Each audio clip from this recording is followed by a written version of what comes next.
Hello students, आप लोगों को इंस्टीट्यूट ऑफ कंप्यूटर एजुकेशन के इस ट्यूटोरियल में स्वागत है। आप लोगों को आज जिस टॉपिक पर हम लोग डिस्कस करेंगे वो है पावर पॉइंट के कुछ इंपॉर्टेंट क्वेश्चंस। पावर पॉइंट एक बहुत बड़ा पोर्शन है जो कि ट्रिपल सी और ओ लेवल के शॉर्ट क्वेश्चंस में पूछा जाता है, तो आज हम लोग उसी पर बात करेंगे। लेकिन एक चीज और आपसे बता दें, बहुत सारे बच्चे मुझसे कमेंट करते हैं, मुझसे पूछते भी हैं कि हम लोग वीडियोस कैसे देखें सिस्टमैटिक फॉर्मेट में। तो आपको बता दें, जब आप YouTube खोला करें तो आप लोग ऐसे मत ढूंढा करिए वीडियोस, आप प्लेलिस्ट पे जाया करिए। हम लोगों ने प्लेलिस्ट बनाई है, एक चैप्टर्स बनाए हैं अलग अलग। आप लोगों को अगर ट्रिपल सी के देखते हैं तो आप ट्रिपल सी के चैप्टर्स पे क्लिक करिए, और ट्रिपल सी के चैप्टर्स पे क्लिक करते ही आपको एक से लेकर सारे चैप्टर्स मिलेंगे। आप चैप्टर वाइज देखिए, आपको ज्यादा अच्छे से समझ आएगा, बिकॉज इसमें हमने सिस्टमैटिकली वर्ड, एक्सेल, पुराने क्वेश्चन पेपर्स ये सब लेकर चले हैं। तो आप अगर इस चैप्टर्स को फॉलो करेंगे तो मेरे ख्याल से मोर देन 80% सिलेबस आपका खत्म हो जाएगा। बहुत सारे बच्चों ने फीडबैक भी दिया है कि क्वेश्चंस काफी सारे इसी से मिल रहे हैं, तो आई होप कि आपको अच्छे लगेंगे वीडियोस। पता भी चल रहा है, बच्चों के रिस्पांस भी आ रहे हैं कि काफी सारे क्वेश्चंस इसी चैप्टर से ही कन्वर्ट किए जा रहे हैं। चलिए देखते हैं हम लोग आज के मेन टॉपिक पर। हम लोग बात कर रहे हैं पावर पॉइंट के इस इंपॉर्टेंट क्वेश्चंस पर। आप लोग ध्यान से देखिए, जरूरत पड़ने पर आप लोग नोट भी कर सकते हैं। मैं पूरा एक्सप्लेनेशन के साथ आपको बता रहा हूँ। सबसे पहली चीज तो ये ध्यान रखिए कि पावर पॉइंट खोलने का शॉर्टकट मेथड है, आप स्टार्ट के अंदर रन पे जाएं और रन पर आप लोग लिखिएगा पावर पीएनटी। पावर पीएनटी लिखने के बाद जैसे ही आप ओके करते हैं, आपकी स्क्रीन पर पावर पॉइंट ओपन हो जाता है। ये एक शॉर्टकट तरीका है, शॉर्टकट है। उसी तरह अगर आप लोगों को वर्ड खोलना होता है तो रन पे लिखा जाता है विन वर्ड, ये शॉर्ट कमांड है। और अगर आपको एक्सेल खोलना है तो एक्सेल लिखिए, और अगर आपको एक्सेस खोलना है तो आप एमएस एक्सेस लिखिए। इससे आप लोग शॉर्ट फॉर्म में या जल्दी क्विक एक्सेस कर सकते हैं अपने सॉफ्टवेयर को। अब हम लोग देखते हैं, जो पहला सवाल है वो ये कि माइक्रोसॉफ्ट पावर पॉइंट में कौन सा फाइल फॉर्मेट ऐड किया जा सकता है। बात हो रही है कि अगर आप लोग माइक्रोसॉफ्ट पावर पॉइंट में कोई फोटो ऐड करना चाहेंगे, वेब फाइल, जीआईएफ फाइल, तो कौन सा फाइल फॉर्मेट पावर पॉइंट में सपोर्ट करता है, इनके बारे में बता दें। जीआईएफ जो फाइल्स होती हैं इसे ग्राफिकल इंटरफेस फाइल कहा जाता है। ये पावर पॉइंट में रहती भी हैं, आप बाहर से भी डाल सकते हैं। इंसर्ट के अंदर जाएंगे, मूवीज एंड साउंड के अंदर जाएंगे तो यहाँ पर मूवीज क्लिप मिलेंगे। आप लोग फाइल से भी डाल सकते हैं, और कोई इस तरीके की एनिमेटेड क्लिप्स भी जो पहले से अवेलेबल है ये डाल सकते हैं। ये एनिमेटेड क्लिप्स होती हैं जिसपे कि आप लोगों का हल्का फुल्का मोशंस भी रहता है। देखिए, मैंने इस तरह की 2-3 एनिमेटेड क्लिप्स डाल दी हैं।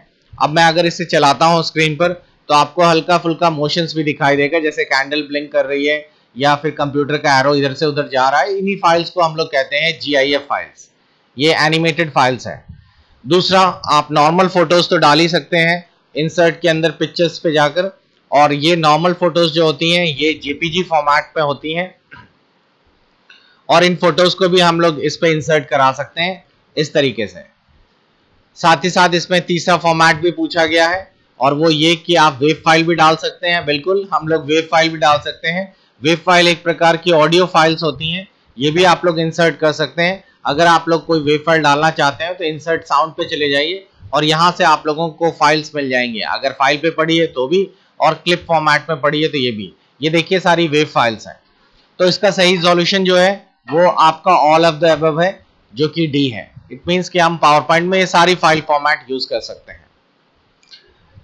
नेक्स्ट क्वेश्चन पूछा गया है कि अगर आपके पास how to select one hyperlink after another during the slide presentation, अगर आप लोगों को बिना माउस के प्रेजेंटेशंस में एक स्लाइड से या एक हाइपरलिंक से दूसरे हाइपरलिंक पे शिफ्ट होना है तो कौन सा कमांड या कौन सी कीवर्ड यूज करेंगे।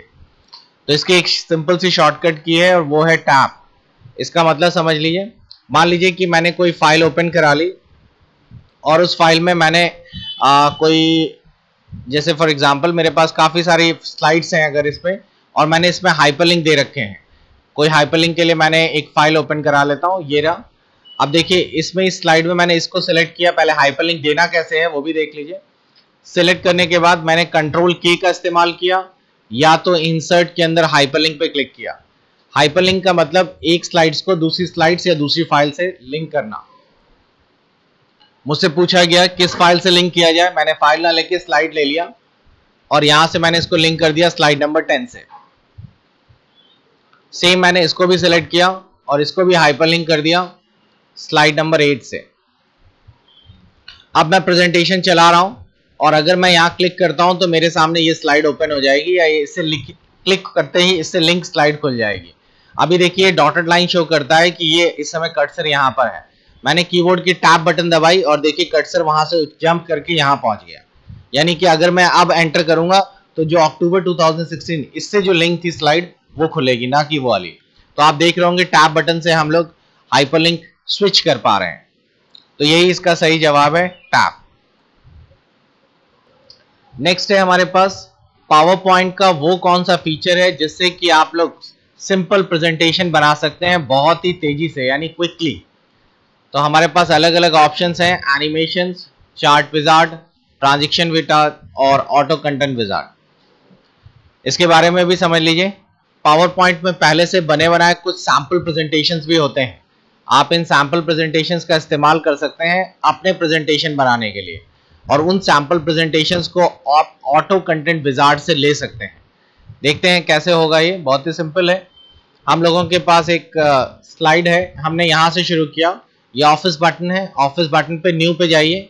जैसे ही आप न्यू पे क्लिक करेंगे, यहाँ देखिए आपके पास बने बनाए ये विजार्ड सैंपल्स हैं। आप चाहे तो इनका ले सकते हैं, ये पहले से बनी बनाई प्रेजेंटेशंस हैं। अगर आप नेट पे कनेक्टेड हैं तो आप लोग इसमें नई टेम्पलेट्स इंस्टॉल भी कर सकते हैं। इंस्टॉल करने के लिए आप जैसे यहाँ क्लिक करेंगे, देखिए आपके सामने ये ऑफिस की साइट से डाउनलोड हो जाएगा और आपके सामने कुछ बड़े बनाए पहले से नई कंटेंट है वो आपको मिल जाएंगी। तो इसके लिए इजी है, आप यहाँ क्लिक करके क्रिएट बटन दबाइए और देखिए हमारे सामने पहले से बनी बनाई जो माइक्रोसॉफ्ट ने दे रखी हैं उसी में से आपको एक सैम्पल प्रेजेंटेशन मिल गई। इस सैम्पल प्रेजेंटेशन में पहले से सारी फोटोज हैं, सारा कुछ कंटेंट लिखा हुआ है। बस आप थोड़ा सा चेंज करिए और चेंज करते ही आप लोगों का अपना प्रेजेंटेशन तैयार हो जाएगा। अभी इसमें तो कम है, आप लोग नेट से जब डाउनलोड करेंगे तो आपके पास बहुत सारी अच्छी अच्छी स्लाइड्स आ जाती हैं। तो ये काफ़ी इजी है, काफ़ी अच्छा है और साथ ही साथ ये टाइम सेविंग भी है। तो हम लोग इस तरीके से भी अपनी प्रेजेंटेशंस बना सकते हैं। ये विजार्ड मेथड है। तो इसका सही जवाब है ऑटो कंटेंट विजार्ड की मदद से आप लोग बना सकते हैं। वैसे ऑफिस 2003 में ऑटो कंटेंट विजार्ड एक अलग से ऑप्शन भी दिया रहता था, आप उससे भी ले सकते थे। नेक्स्ट क्वेश्चन पे शिफ्ट करते हैं। ये पूछा गया है which power point view work best for adding slide transition. इनमें से कौन सा पावर पॉइंट व्यू है जिससे कि आप स्लाइड ट्रांजिशन आसानी से डाल सकते हैं। पहले तो मैं इसके बारे में बता दूं कि स्लाइड में पावर पॉइंट व्यूज कितने प्रकार के होते हैं। ये आपको सारे दिख रहे हैं, ये सारे पावर पॉइंट व्यूज ही हैं। आप लोग अगर अपने पावर पॉइंट्स को चेक करें, देखिए ये है हमारे पास पावर पॉइंट और ये है व्यू। नॉर्मली अगर आप लोग चेक करेंगे तो आपको अपने पावर पॉइंट की स्लाइड्स को देखने के ये 4 व्यूज मिलेंगे। पहला है नॉर्मल, दूसरा है स्लाइड सॉर्टर, तीसरा है नोट पेज और चौथा है स्लाइड शो। ये 4 प्रकार के व्यूज होते हैं। आप लोग अभी जिस पे काम कर रहे हैं ये कहलाता है नॉर्मल व्यू। अगर आप स्लाइड सॉर्टर पे क्लिक कर देंगे तो आपको अपनी सारी स्लाइडें छोटे छोटे स्क्रीन पे देखने को मिलेंगी। इस स्क्रीन को फॉर्मेट को कहते हैं थंबनेल। हमें छोटे छोटे थंबनेल पे देखने को मिल जाती हैं। नोट पेज पे हमें स्लाइड पूरी मिलती है, नीचे लिखने के लिए हमारे पास ब्लैंक पेज कंटेंट आ जाता है, आप लोग यहाँ टाइप भी कर सकते हैं। और स्लाइड शो से एज यूजुअल पहली स्लाइड से आपकी प्रेजेंटेशन रन करने लगती है। तो अगर आप लोगों को इन चारों ऑप्शंस को दिखाया जाए तो अगर हम स्लाइड सॉर्टर पे पहुंचते हैं तो स्लाइड सॉर्टर में एक अच्छी चीज ये होती है कि इस पर ऊपर एनिमेशन के लिए देखिए कितना सिंपल फॉर्मेट हो जाता है।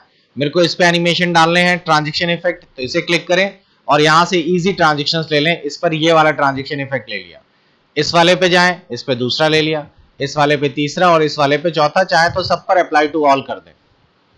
तो ट्रांजिशन डालने के लिए सबसे इजी फॉर्मेट आप लोगों का व्यू में स्लाइड सॉर्टर है। आप इसमें भी जाके कर सकते हैं, लेकिन इसमें आपको प्रॉब्लम ये आएगी कि आप पहले पे डालते हैं और उसके डालने के बाद फिर माउस सेकंड पे क्लिक करते हैं, थर्ड पे जाते हैं, अलग अलग उस पे सारी स्लाइडें एक साथ दिखाई दे जाती हैं। तो इसका सही ऑप्शन है स्लाइड सॉर्टर व्यू। नेक्स्ट जो हम लोग आगे बढ़ते हैं, अगला क्वेश्चन जो है हमारे पास उसमें है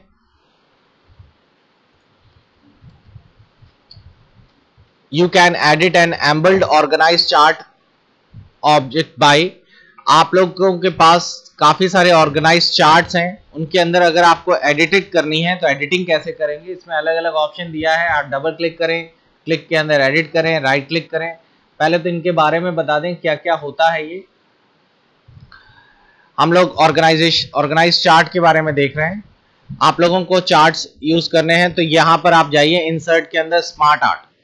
ये स्मार्ट आर्ट एक ऐसा ऑप्शन है जिसमें आपको अलग अलग स्मार्ट आर्ट्स मिल जाएंगे। इनमें से जो भी स्मार्ट आर्ट आपको चाहिए आप ले लीजिए। ये ले लिया हम लोगों ने पिरामिड और ओके कर दिया तो देखिए पिरामिड पूरा तैयार हो गया। आप लोग इससे कलर्स ले सकते हैं, पिरामिड के स्टेजेस दिखा सकते हैं आप लोग। जैसे फॉर एग्जांपल अगर आप लोग दिखाना चाहते हैं कि कैंडिडेट को पहले 10+2 करना चाहिए, उसके बाद फिर आप दिखाना चाहते हैं कि ग्रेजुएशन करना चाहिए, फिर आप दिखाना चाहते हैं पोस्ट ग्रेजुएशन करना चाहिए, आप चाहें तो इसको और भी ऐड कर सकते हैं अपने शेप्स, और शेप्स को ऊपर नीचे भी कर सकते हैं प्रमोट डिमोट करके। इस तरीके से आप इसके साथ साथ इसमें एक और अच्छी चीज़ है कि आप लोग इसी से बने बनाए लेआउट भी चूज कर सकते हैं इस तरीके से। तो ये सारे चार्ट्स हैं। अगर आपने गलती से बाहर क्लिक कर दिया है तो कोई दिक्कत नहीं है, आप लोग इसको डबल क्लिक करके भी ऐड कर सकते हैं, इस पर राइट क्लिक करके भी इसके अंदर एडिटिंग कर सकते हैं, फॉर्मेट कर सकते हैं। तो इसमें कलर्स वगैरह के सारे ऑप्शन दिए रहते हैं, हम लोग यहाँ से जैसा चाहें वैसे इसमें चेंजेस कर सकते हैं। देखिए पीछे चेंज हो रहा है। तो इसका सही जवाब है डी, जिसमें कि ए और सी ऑप्शंस हैं कि आप डबल क्लिक करके भी ऑर्गेनाइज चार्ट या ऑब्जेक्ट्स मॉडिफाई कर सकते हैं, एडिट कर सकते हैं, और राइट क्लिक करके भी आप अपने चार्ट्स को ऑर्गेनाइज कर सकते हैं।